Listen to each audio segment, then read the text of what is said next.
La Reine des Resquilleuses, un film français de 1936 de Marco de Gastine et Max Glass, avec un scénario original de Raymond, avec dans la distribution Suzanne de Hély, Suzy Prime, Madi Berry, Jeanne Fusier-Gire, Pierre Brasseur, Max Derly, Georges Flamand, Jacques Baumer, Emos Carrette et Marcel Vallet. Le sujet: Victorine, c'est-à-dire Suzanne de Hély, sans emploi, s'engage comme laveur de voitures sous le nom de Victor. Tout le monde la prend pour un garçon. Elle fait la connaissance de Pierre Brasseur, un jeune milliardaire américain qu'une bande d'escrocs cherche à détrousser. Le faux Victor, tour à tour homme et femme, parvient à le débarrasser des aigrefins, puis épouse le fidèle valet de chambre, Max Derly. Notre avis.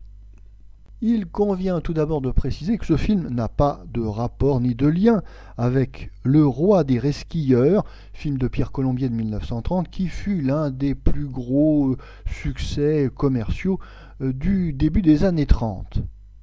Contrairement à la plupart des films de cette époque, La Reine des Resquilleuses n'est pas l'adaptation cinématographique d'une pièce de théâtre à succès. C'est un sujet original, enfin original si l'on peut dire, car le thème du travesti est un canevas connu dans le théâtre comique, et d'ailleurs en dernier lieu au cinéma, on a eu des films avec cette trame comique, Victor Victoria, le film allemand de 1933 qui a été tourné dans une version française sous le titre Georges et Georgette, avec cette petite originalité, c'est que c'est une chômeuse qui, par nécessité, se travestit en homme pour pouvoir travailler. Mais ici, dans La Reine des Resquilleuses, cette question sociale n'est pas exploitée et on est dans un pur vaudeville comique.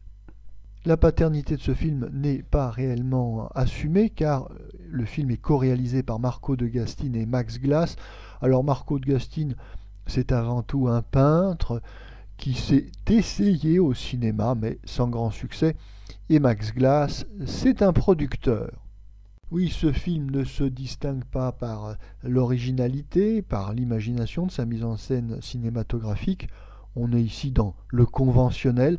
Non, l'intérêt du film réside avant tout dans la qualité de sa distribution, faite d'une brochette de second rôle excellent, car ce sont ces seconds rôles qui font en grande partie la gloire du cinéma français. Suzanne de Hély, l'une des rares actrices françaises à être crédible dans les rôles comiques. On retrouve également Pierre Brasseur qui joue ici sobrement, il faut le noter, qui joue sobrement ce personnage improbable de milliardaire américain. Et puis on a d'excellents acteurs de complément comme Jacques Baumer, Raymond Emos et Julien Carrette. Oui, et le véritable intérêt du film est bien là, au-delà de cette petite intrigue fort prévisible.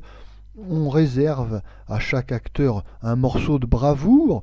Oui, il y a une petite séquence, un petit sketch qui lui est réservé pour nous faire rire et pour le mettre en valeur.